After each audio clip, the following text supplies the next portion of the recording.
This killer YouTuber story that everyone missed, it's back in the news for a shocking reason. You've got democratic socialism and explosive diarrhea parasite outbreaks spreading across the country, while you have a pastor now defending live mock firing squads in front of kids. We're talking about all of that and even more on today's brand new Philip DeFranco show. You daily dive into the news, starting with this. This is just crazy, horrifying, heartbreaking news today. But then diving right back into the news, we've got something that's just crazy, horrifying, and heartbreaking. Right? Because at the center of this story, you have a man who has become the, quote, most hated man in prison, and he's trying to get out because he is scared for his life. Though I do not think that pretty much anyone is going to feel sympathy for him. Because I'd like you to meet Stephen McCullough. He's a YouTuber from Northern Ireland who amassed some 40,000 subscribers. And seemingly the reason he's the most hated man in prison, and the reason he is serving life in prison right now, is because 4 years ago, he brutally murdered his pregnant girlfriend, Natalie McNally. Right, he's now appealing his conviction, with sources saying he lives in terror every day with a giant target on his back. But to understand that and where it goes from here, we have to go back to the beginning, which is in December of 2022. Because less than a week before Christmas, Stephen goes over to Natalie's house and he finds something out of a nightmare. Natalie has been brutally beaten, stabbed in the neck. There are signs of strangulation. Just everything is awful. He says he frantically calls emergency services, telling the operator that there's just so much blood, that Natalie is 15 weeks pregnant, but she feels cold. And while the police, they bring him in for questioning, he says it couldn't have been him that killed her because he was streaming on YouTube for 6 hours during the murder. But he was playing GTA in what he titled the Violent Night Christmas Live gaming stream. Though he apparently had some technical issues, so he couldn't see the live chat or use his phone, but he spends the night drinking and gaming and shouting and having just a good overall time. And towards the end, he even gets sentimental about the real meaning of Christmas season. I think the message rings true that Christmas, it's not about the shopping, it's not about the lights and the tinsel and all that crap. It's literally just about having some time off to enjoy spending time with the people that you love. But then Natalie's case starts getting more and more attention. People start asking questions, thinking there's something just fishy about Stephen's story. And by the end of January 2023, police bring Stephen right back in, saying that their cyber team, they went through his devices and found that there was no user-generated content the night of December 18th when Natalie was murdered. So meaning that there was no way he was actually live when he said he was. And it turns out you had Stephen pre-recording his stream a few days earlier, which explains his so-called technical issues with the live chat. And he just set the whole thing up to look like he was live that night when he wasn't. Which then also, it gives a few of the clips from that stream a whole new vibe. I thought you were supposed to like run him off the road and kill him, much like your woman. I need to kill this. I need to take her down. That's what would happen in the real world. Absolutely. Absolutely. And so naturally, he gets charged with murder, and during his trial, you have prosecutors swooping in with even more damning evidence. Right, the night Natalie was killed, CCTV footage, it catches a man that the prosecution says was Stephen leaving his neighborhood with a bag and taking the bus to Natalie's house. He then gets there around 8:50 p.m., and that is the last time anyone saw Natalie alive. But then, a little more than half an hour after he showed up, Stephen leaves Natalie's house, goes into a taxi, he goes home, and once again, he gets caught on camera, except this time, he's throwing a couple of things over the hedge. Right, and then you had him the next day texting Natalie's phone a few times before then showing up at her house that night to stage his discovery of her body. And he then spends just the next several weeks playing the role of grieving partner, going to Natalie's wake at her family's house on Christmas Day, creating a video montage of pictures of Natalie to be played at a rally held in her memory. But then it wasn't until earlier this year that the case finally went to trial, and it took nearly 5 weeks. So then, after just over 2 hours of deliberations, you had the jury finding him guilty. And they sentenced him to life in prison with a requirement that he serve 31 years before he even has a chance at parole. With the judge saying, Stephen McCullough, you have committed a brutal and senseless murder. You planned this murder in remorseless detail. You attacked someone you professed to love in a frenzied assault, which was characterized by its excessive and gratuitous violence. And adding, despite that frenzy, the killing was cold-blooded and calculated, as evidenced by the extensive planning leading up to the murder and your actions afterwards. And as for Natalie's family, the parents were happy as much as you can of Stephen facing justice, but more than that, they were just at a loss at the lengths that he went to trick them and cover his tracks. We felt so sorry for him, and we thought he was a grieving partner, and we left him. Everyone moved out of the wake room and left him on his own with Natalie. And we were thinking, he's down there on his own, and we've got each other, we've got the whole family here. I feel so guilty sometimes, for letting him doing it. How did we fall for it? How did we fall for his? How he could have done that to us, And you also had Natalie's brother speaking more directly, Natalie herself, outside of the courtroom the day that the verdict came down. Natalie, you were an inspirational person. Having you in our lives was the greatest joy we'll ever have. You would have been an amazing mother to baby Dean. We will love you forever, and we hope you can now rest easy.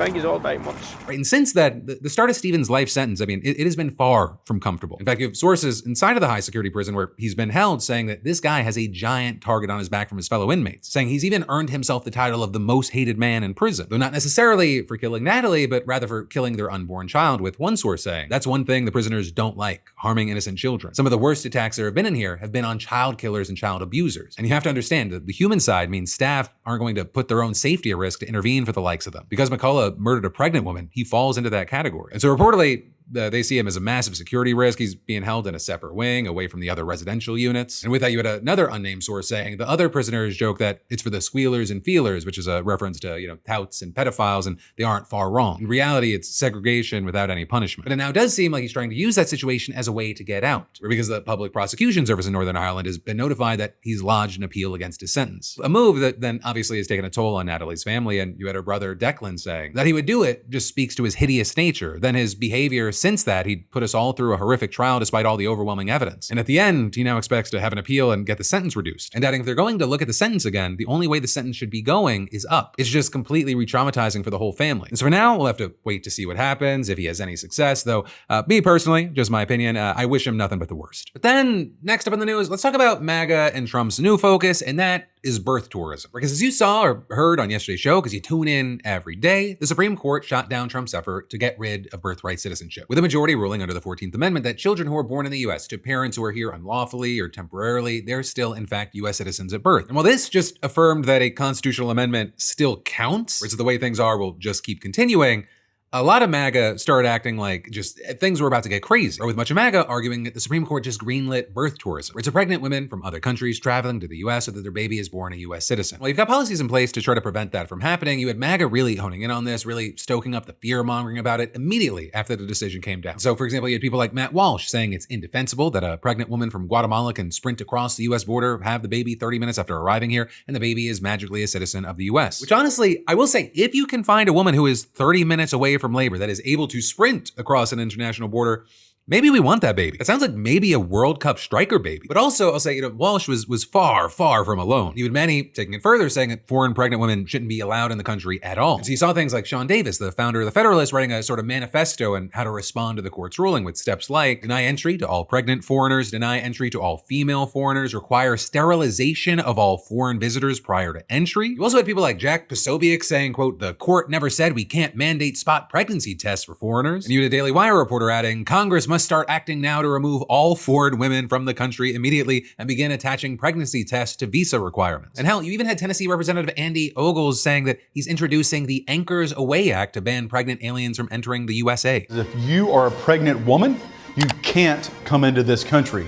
You've got to be a citizen, be here. You have to have a green card holder. Then also had Senator Rick Scott using the ruling to push for the Safe Kids Act, which would, quote, prevent adversarial nations, including communist China, from using American surrogates to obtain U.S. citizenship for their children. You also had a certain rat from the White House going on Fox News to... A lot of things we're going to have to take a hard look at, Jesse. And then this morning you had DHS Secretary Mark Wayne Mullen going on Fox News, and he tried to spin a restriction like this as something to benefit the pregnant travelers. And one thing you're doing is looking at the territories where China especially is abusing, in Guam or other places, and saying, okay, you're 8.5 months pregnant. Maybe you shouldn't get on that plane. Well, because where they go to and they show up late, it can cause a health issue for the mother. Yeah, we're concerned about the mother. And especially traveling that late. Right, and then while you have all of this playing out, you then also have some kind of just shocked that there is this sort of massive reaction from the right, that there's this massive meltdown that's happening. With, for example, one New York Times columnist writing, it is absolutely bizarre that these people believe that the continued application of a rule that has existed for generation after generation as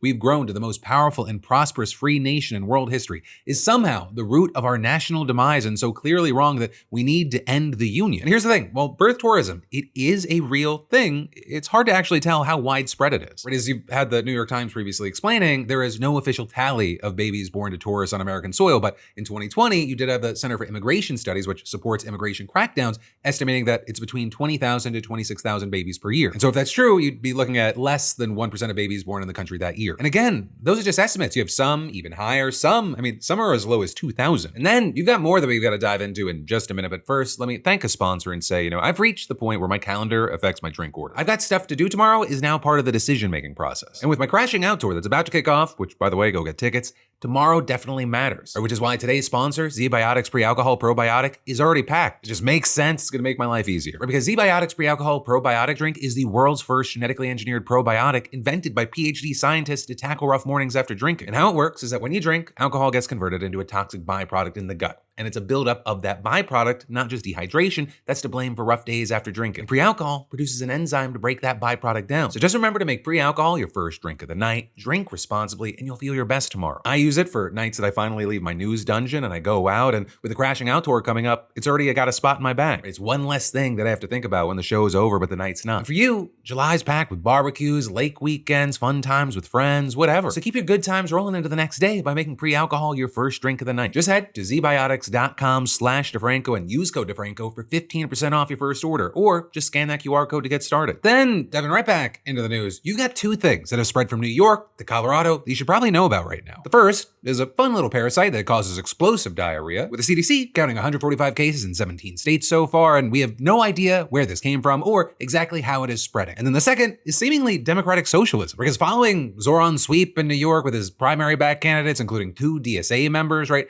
everyone was asking the question, can this work in other parts of the country? And while the answer for everywhere right now is no, last night in Colorado, the answer there was yes. With Melat Kiros, a 29-year-old democratic socialist, Ethiopian immigrant, former barista, lawyer, and doctoral student in public policy who was endorsed by Bernie Sanders, taking the nomination for the district covering most of Denver. We will not wait to take the fight to Donald Trump and the oligarchy. We will not wait to abolish ICE and pass Medicare for all. We will not wait to put an end to the politics of the past, to get big money out of our politics, and to reject corporate PACs and AIPAC. And no, we will not wait to end the genocide in Palestine. We are taking back our party and our country. And Kiros, she's now all but certain to cruise through the general, enter the House next year, and it'll make her the first Gen Z woman elected to Congress. And also who she took down, who she's replacing, is kind of standout here. Her opponent was Diana DeGette. She's a 68-year-old, 15-year incumbent. Actually, when she won her first election in 1996, Kiros hadn't even been born yet. While DeGette was technically the establishment pick, she wasn't a centrist. But she's actually progressive. She even got endorsed by Pralle Jayapal, and just like Kiros, she's in favor of Medicare for all. So there, you had DeGette arguing that unlike Kiros, she could actually get a pass because assuming Democrats take back the House, she would chair the health subcommittee, whereas if Kiros replaced her, then she said both the committee post and all her accumulated seniority, it would just be gone, arguably for very little gain. But you had Kiros countering that, saying that seniority doesn't count for much if you're bought and paid for by the very industries that you're supposed to rein in. Well, looking into it, yeah, it's true. DeGette not only had taken PAC money from defense contractors and pharmaceutical companies,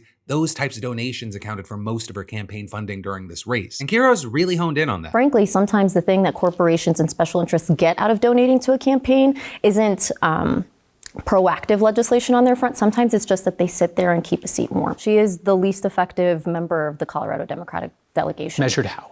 By the Center of Effective Lawmaking. And yeah, the Center for Effective Lawmaking ready to get below average for 8 of her terms, average for 5, and above average for only 1, her very first term. And while DeGette, she tried to defend her record in Congress, it wasn't just healthcare and campaign finance that were really the issues that were cutting up this race. Another big one that we saw here and we've also seen elsewhere was Israel. And not so much because DeGette's a staunch defender of the Jewish state, but rather because Kiros made it such a central part of her campaign. And a story that she kept highlighting was that she got fired from an elite law firm after she refused to recant a letter that she posted 1 month after October 7th, 2023. With Kiros in that calling Israel an apartheid state, criticizing her law firm's response to activist law students, and accusing it of conflating anti-Zionism with anti-Semitism. So also on the note of anti-Semitism, Kiros herself was accused of it after this particular moment from an interview that she did recently, where we had an interviewer asking her about the deadly firebombing of protesters in Colorado who were demanding the release of Israeli hostages held by Hamas, and some felt that her answer was wishy-washy. Was that firebombing attack on them an act of anti-Semitism? I don't know what was in the heart of the perpetrator. All I know is that he went and attacked innocent people because of what they might have believed. And I don't even know what the people that were at that protest believed too.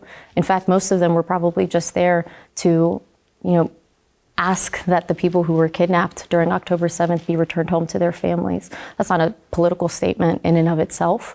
I think the fact that we're having a conversation about whether it was anti-Zionism or anti-Semitism is, a political debate that, I think everyone has the freedom to have, but to me it was a loss of innocent life. regardless of what the perpetrator had in mind when he took those lives. But also after the blow up from that, Kiros told the Wall Street Journal that she's committed to combating anti-Semitism and her comments had been misunderstood, saying, "I did call it a hate crime. What happened in Boulder was a horrific attack on a group of Jewish people that were peacefully protesting." And overall, what we found was that the controversy, the debate around that was not a problem for Denver voters, right? Because not only did Kiros beat the Get, she won by a roughly 10-point margin. So right now, you're looking at 4 new likely DSA members in Congress. You've got Melat Kiros, Claire Valdez, Daria Liza Avila Chevalier, and Chris Rabb from Philly, which triples the number of self-declared Democratic Socialists in the House, joining Rashida Tlaib and AOC. And then one of the things you've had a lot of people pointing out are the voices that are really trying to lift these people up. And there, you've had people pointing to Bernie Sanders, Mamdani, and now Hassan Piker. Because not only was he reportedly in New York getting out the vote for the candidates last week, he did the same in Denver, even personally knocking on doors. All right, listen, Banner Get that's represented this district for 30 years in Congress is saying nothing about the data centers because she's in the pocket of big corporations. Melat Kiros, on the other hand, is going to fight back on the data center moratorium. She got endorsed by Bernie Sanders, too. What? They want to put a stop to these data centers getting propped up left and right. You guys are stuck between a factory, Purina factory, and a data center in between, and that's not good for these little guys back there. Poison. It's literally this district's poison.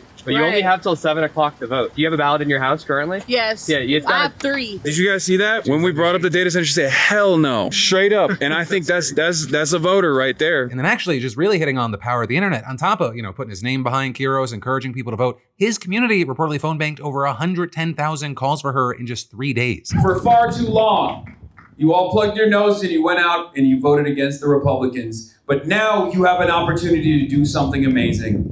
You have the opportunity to vote for something. No more expenditures from corporations that dump millions of dollars into these races that try to defend Diana DeGette after 30 years of incompetence. We say no more.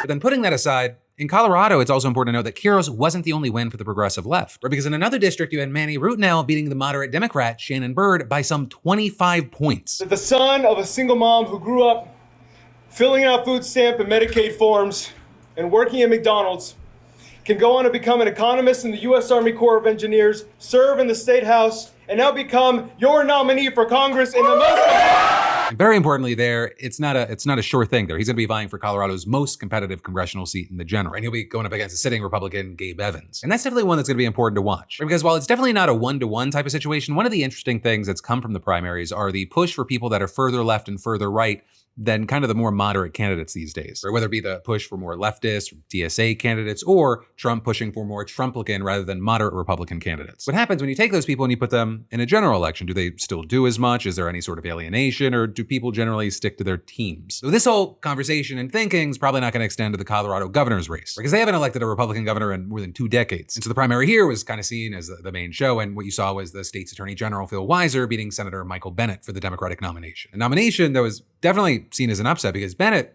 he was the clear favorite to win when the race first began, but Weiser steadily rose past him with anti-establishment messaging. And since they were largely on the same page when it comes to policy, one of their biggest clashes was over who would be better at fighting Donald Trump. And so you had Weiser pointing out that Bennett voted to confirm 8 of Trump's cabinet nominees, and Bennett pointed out that Weiser didn't join some lawsuits against the first Trump administration as AG. And well, at least with the people that voted, Weiser won that argument, and so he's likely going to be the next governor. Though then with all of this, I should note that moderate Dems did score at least 1 win yesterday, where it was Senator John Hickenlooper fending off a primary challenge from Julie Gonzalez, a former DSA member who was backed by Hassan Piker as well. But even there, that race ended up tighter than expected, especially given that the incumbent Hickenlooper outraised her by more than 7-1. And so that's why you have people out there saying, even when they're losing, there are signs that Democratic Socialists and progressives, they're beginning to present a real threat to the full Democratic Party establishment, or at least the leadership. And apparently, if the reporting is accurate, Kamala Harris has even realized that. Right? Because you have Axios now reporting that she privately called Mamdani last week and has been holding lengthy closed-door meetings with other prominent progressives, including pro-Palestinian activists. And so you had Axios interpreting this as an attempt to mend the relationship with her left flank ahead of a potential 2028 run for the White House. And then there's even more that we're going to dive into in just a minute, but let me thank a sponsor and say, Brain.fm. It helps me skip the 20-minute argument that I usually have to have with my own brain before I actually start working. Because apparently, my attention span likes to negotiate with me. And Brain.fm it's not just background music. It is audio engineered by neuroscientists to help your brain focus, create, relax, sleep, whatever you need. It uses patented neural phase locking technology, basically audio that's designed to help your brain stay locked in instead of wandering off to remember an email from 3 years ago. And it also adapts to you. You can adjust the neural effect level depending on how distracted or focused you're feeling, which I will say is something I appreciate because some days my brain it kind of needs a gentle push, and then other days it needs someone to say, nope, we're finishing this first. And they've got modes for deep work, creativity, relaxation, sleep, power naps, even an ADHD specific mode for brains that need an extra push. And unlike regular playlists that fight for your attention, Brain.fm fades into the background so you can focus. It's also the only music app backed by a National Science Foundation grant studying how sound affects focus. So if your brain keeps trying to renegotiate your to-do list, go to brain.fm/DeFranco or scan that QR code on the screen to get 30 days free. That's brain.fm/DeFranco for a free month to see what it feels like when your brain finally decides to cooperate. And then, of course, for your final block today, we've got more news you need to know quickly. Starting with the news that Idaho just became the first state to make death by firing squad its main method of execution. They ended up spending more than $1 million to build up a literal death chamber at a maximum security prison with $24,000 worth of AR-style rifles. And now 3 shooters whose identities have been kept under wraps, they're set to fire on their 8 death row inmates. Because you had their governor signing this into law last year, and now that you've got the death chamber done just in time for the law to go into effect, you're seeing people out there calling it state barbarity and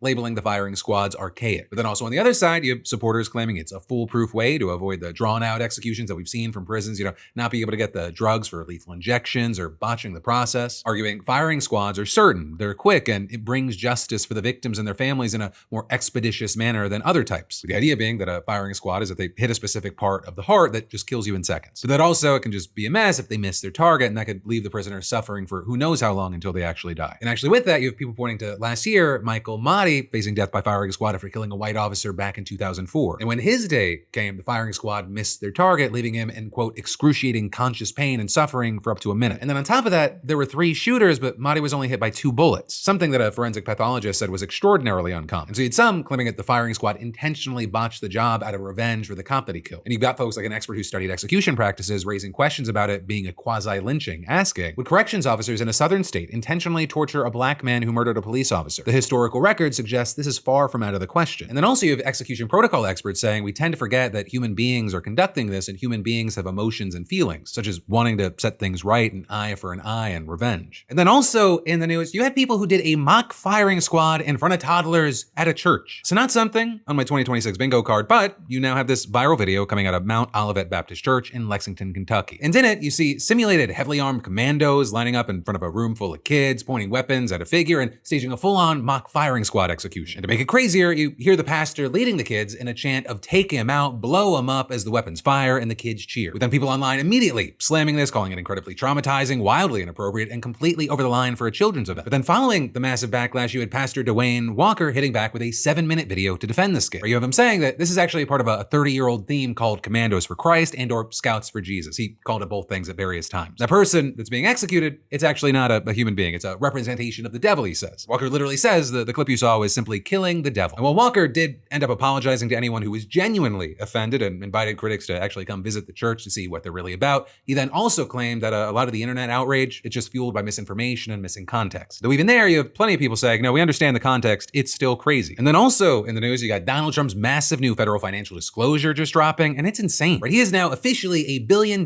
crypto man, but also the details of how he made that money have a lot of people screaming conflict of interest and just scam. Right? So you have him trying to claim that he made the money off of the stock market, but the massive 927-page federal disclosure form, it makes it clear that crypto is a driving force. Right? He took in $1.2 billion from his new crypto businesses last year and is probably worth around $6 billion now, up from $2.3 billion just before taking office. And these new digital startups, they completely eclipsed the revenue of his vast real estate portfolio that took him decades to build. Right? Over $500 million came from his World Liberty Financial business, selling governance tokens, and another $600 million came from selling souvenir meme coins stamped with his own face. And that's where you're seeing a lot of the backlash, because you have people pointing out that Trump locked in these massive profits while everyday investors got completely destroyed in what many people have been calling rug pulls or pump and dump schemes. It's something we've covered in detail in the past, but it's been so blatant that you had people like crypto investigator CoffeeZilla declaring crime is legal now. And the price of the World Liberty tokens, it has plummeted 80%. And those Trump meme coins, they peaked, at $74. they're currently trading for under $2. And then you've got the connections that many have called suspicious. We take Chinese crypto billionaire Justin Sun, who had a federal fraud lawsuit dropped around the same time that he happened to buy $275 million worth of Trump's tokens. And Sun, he's hardly the only person who spent a lot of money with Trump or his allies and then had lawsuits dropped or pardons handed out. And for many, it looks like Trump's just seemingly fine with crypto scams because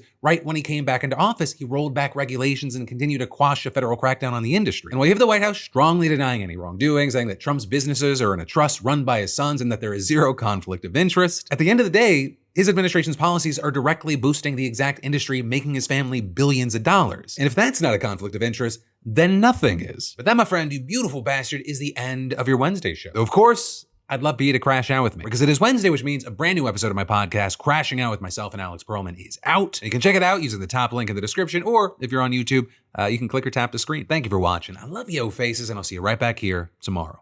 Birthright citizenship is here to stay. To me, it should be a 9-0 because it's literally a constitutional amendment. Should be 9-0. We now have Mike Johnson's reaction to learning that birthright citizenship is here to stay. Can I tell you, I've never been after hearing that list. Homie, we've all seen the video of you running. You're not running for anything. I'm huffing that Zoran pack. They acted like he was a war criminal for fucking jumping in a public pool with a suit on. On behalf of Benjamin Franklin, the Postmaster General. He is genuinely trying to kill mail-in ballots. Go ahead and clip me. Clip the shit out of me.